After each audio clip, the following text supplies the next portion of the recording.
বিশ্বনবী সাল্লাল্লাহু আলাইহি ওয়াসাল্লাম আরও বলেছেন, হে আলী, তিনটি কাজ উত্তম চরিত্রের অন্তর্ভুক্ত। যে ব্যক্তি তোমার সাথে সম্পর্ক ছেদ করেছে তার সাথে সম্পর্ক গড়বে, যে তোমাকে বঞ্চিত করেছে তাকে তুমি দান করবে, আর যে তোমার প্রতি অন্যায় করেছে তাকে তুমি ক্ষমা করবে। হে আলী, পরিত্রাণকারী কাজ তিনটি: তোমার জিহ্বাকে সংযত রাখবে, তোমার ভুলের জন্য কাঁদবে, আর ফিতনার সময় নিজ ঘরে থাকবে।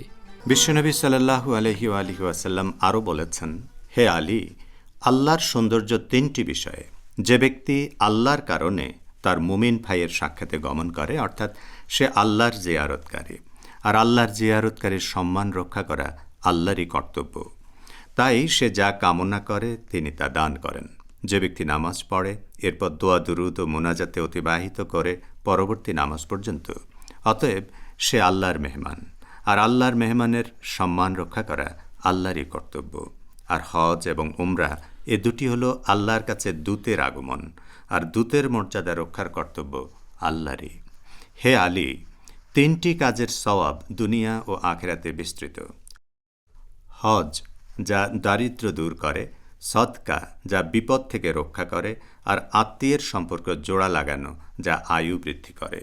হে আলী, তিনটি জিনিস রয়েছে যা কোনো ব্যক্তির মধ্যে না থাকলে তার কর্ম সফল হয় না: আত্মসংযম, যা তাকে মহান আল্লাহ রব্বুল আলামিনের অবাধ্যতা থেকে বাঁচায়; বিদ্যা, যা তাকে নির্বুদ্ধিতার অজ্ঞতা থেকে রক্ষা করে; আর বুদ্ধিমত্তা, যা দিয়ে মানুষের সাথে সে মানিয়ে চলবে।